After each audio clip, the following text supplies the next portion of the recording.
자, 이어서 모닝 뉴스 들어가 보겠습니다. 오늘은 개장 전에 어떤 뉴스를 봐야 오늘 수익으로 연결할 수 있을까요? 6개 이슈를 좀 집어봤는데요. 아무래도 전기차 얘기를 빼놓을 수가 없습니다. 이제 미국도 중국을 때리는데 EU도 때린다. 최고 48%의 고율 관세에 대한 얘기가 나오고 있고요. 다시 한번 이 핵심 광물 에너지 협력과 관련된 여러 MOU들이 체결되고 있는 상황입니다. 거기에다가 LG전자를 포함해서 아시아나라든지 아주 IB투자 이것과 관련된 개별적인 수식들도 좀 나오들고 있는데요. 내용들 체크해 보도록 하겠습니다. 자, 김은벽 캐스터 내용 전해주시죠. 네, 6가지 소식도 오늘도 함께 준비한 모닝뉴스 시간입니다. 어제 장마감 이후부터 개장 전까지 중요한 소식들로 함께 체크해봤는데요. 먼저 6개 헤드라인부터 함께 만나보시죠. 네, 첫 번째 소식입니다. EU에서 다음 달부터 중국 전기차에 최고 48%의 관세 폭탄이 예고되고 있습니다. 27개국이 승인하게 됐을 때 5년간 이렇게 부과하게 될 텐데요. 이와 관련된 내용들 함께 전해드리겠습니다. 네, 두 번째 소식입니다. 한국과 카자흐스탄이 이번에 핵심 광물과 에너지에서 협력하게 되는데요. 민간 MOU만 총 24건이 체결됐습니다. 세 번째 소식입니다. LG전자가 그동안 메타와 추진했던 XR기기의 사업화를 늦춘다는 소식인데요. 관련 인력까지 재배치한다는 소식 함께 전해드리겠습니다. 네 번째 소식입니다. 사피온과 리벨리온이 합병을 추진하게 됩니다. 반도체 업계에 어떤 이 변화가 생길지 주목되는 가운데 연내 통합법인이 출범한다고 합니다. 네, 다섯 번째 소식입니다. 아시아나 화물 인수전에 MBK 파트너스가 불참하게 됐는데요. 메리츠증권이 대신 투자한다는 소식 함께 체크해 보겠습니다. 마지막 소식입니다. 아주 IB투자가 강관제 조사 넥스틸에 투자를 하면서 잭팟을 터뜨리게 됐는데요. 44% 정도의 수익을 얻었다고 합니다. 6가지 소식들 오늘도 함께 자세하게 살펴보도록 하겠습니다. 네, 먼저 첫 번째 소식입니다. 그동안 EU 측에서 이 중국의 전기차에 관세를 부과할 것이다라는 이야기가 상당히 많았는데요.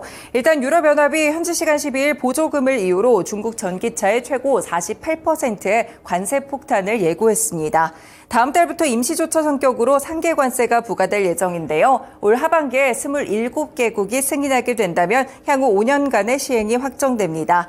이와 관련돼서 잠정 결론을 토대로 해서 17.4%에서 38.1%포인트 수준의 잠정 관세를 추가로 부과하려는 계획을 중국 당국과 대상 업체들에게 통보했다고 하는데요. 이미 중국 전기차에 10% 정도의 관세를 부과하고 있기 때문에 그래서 최고 관세 자체가 48.1%까지 올라갈 수 있을 것으로 보입니다.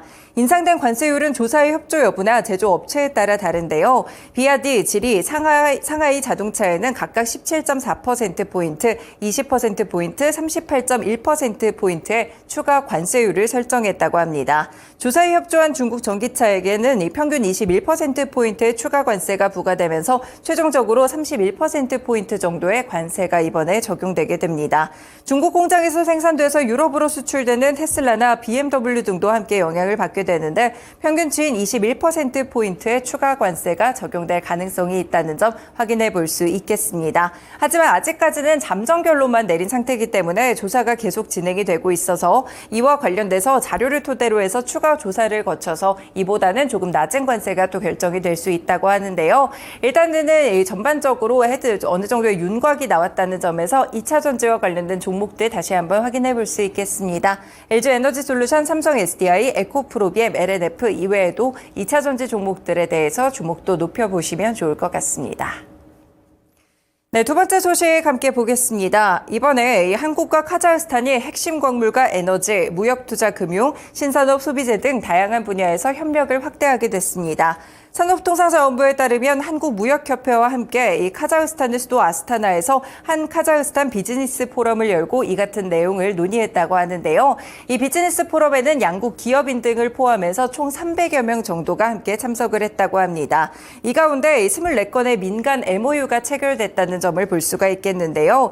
에너지 분야에서는 이 복합화력발전과 재생에너지 플랜트, 노후전력의 현대와 SMR이나 가스처리 플랜트 등 5건의 MOU가 체결됐습니다. 카자흐스탄 측에서는 복합화력과 재생에너지 등 다수의 발전 프로젝트 발주가 예상되고 있는데요. 이 한국 기업들과 관련한 기자재 기업들의 참여가 크게 확대될 것으로 보이고 있습니다. 조금 더 구체적으로 기업으로 살펴보시면요. 핵심 광물 분야에서는 지질자원연구원과 SK에코플랜트가 카자흐스탄 산업건설부와 MOU를 맺고 리튬 광구 탐사 개발에 협력하기로 했다는 소식도 함께 전해지고 있습니다. SK에코플랜트 상장사는 아니기 때문에 모회사 쪽으로는 SK 살펴보실 수가 있겠고요. 이렇게 광물과 관련돼서도 여러 가지 MOU가 좀 체결됐다고 하니까 내용들에 따라서 오늘 시장에서 관련 종목 주목해 보시길 바라겠습니다. 네, 세 번째 소식으로 넘어가 보겠습니다. 그동안 LG전자 메타와 함께 XR 기기를 추진하기로 했었는데 이에 대해서 사업화를 조금 늦추게 됐다는 보도가 나왔습니다. LG전자는 최근에 메타와 협업해 추진하던 XR 사업화 계획을 뒤로 미루고 관련한 사업 인력들을 다른 부서로 재배치하기로 했다고 하는데요. 지난 2월에 방한했던 마크 주커버그 메타 CEO와 조조한 LG전자 CEO 등이 만나서 차세대 XR 디바이스에 대한 협업 방안을 논의한 지 4개월 만입니다. 이에 따라서 지난해 말 조직 개편에서 HE 사업본부 산하에 따라서 신설했던 XR 사업 담당 소속 인력들은 R&D와 다른 사업본부에 재배치한다고 하는데요. XR 시장이 당초 기대만큼 성장하고 있지 않기 때문에 이러한 결정을 했다라고 회사 측에서는 설명하고 있습니다. 전 세계 XR 헤드셋 시장의 2023년 연간 출하량은 전년 대비 19% 오히려 감소하기도 했었는데요. 일단 대신 XR 사업의 기술 완성도를 높이는 데 우선순위를 두고 중장기적인 관점에서 추진한다는 계획을 보이고 있습니다. 메타와의 XR 관련 협업도 시장 환경의 변화나 성숙도를 예의주시하면서 변화 검토를 하겠다라는 내용들이 나타나고 있고요. 결국 XR 관련 연구 개발은 좀 지속을 하겠지만 좀 장기적인 플랜으로 넘어간 모습 확인됩니다. 이와 관련돼서 LG전자 그리고 XR 기기와 관련된 종목들까지 연결해 볼 수 있겠습니다. 네, 다음 소식으로 넘어가 보시죠. 오늘 시간회에서 많은 종목들이 이 뉴스 때문에 함께 움직였는데요. 글로벌 인공지능 반도체 시장이 뜨겁게 달아오르고 있는 가운데 SK텔레콤의 AI 반도체 계열사 사피온 한국법인이 같은 분야의 스타트업 리벨리온과 함께 힘을 합치기로 했습니다. 이와 관련돼서 SK텔레콤은 사피온 코리아와 리벨리온의 합병을 추진한다고 밝혔는데요. 향후 2년부터 3년 정도가 글로벌 AI 반도체 시장에서 시장의 승기를 잡을 굉장히 중요한 원년이라는 데 공감을 하게 된 것입니다. 이에 따라서 실사와 주주동의 등의 필요한 절차들을 거쳐서 3분기 안에 합병을 위한 본계약을 체결하고 연내 통합법인을 출범할 계획이라고 하는데요.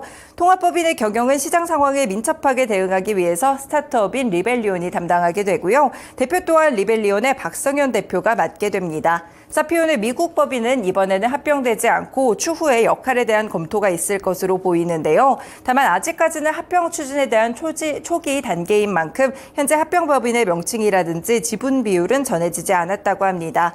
두 회사는 NPU 시장에서 각자 쌓아온 역량과 노하우를 바탕으로 국내외 시장에서 경쟁력을 확보할 것으로 기대되고 있습니다. 시간회에서 많은 종목들이 움직였는데요. 움직인 종목들 대부분이 리벨리온에 투자한 기업들이라고 볼 수 있겠습니다. SB 인베스트먼트, 미래에셋 벤처투자, DSC 인베스트먼트 같은 창투사들, 그리고 KTIS까지 전반적으로 시간회에서 올랐기 때문에 관련 종목들 확인해 보시면 좋을 것 같습니다.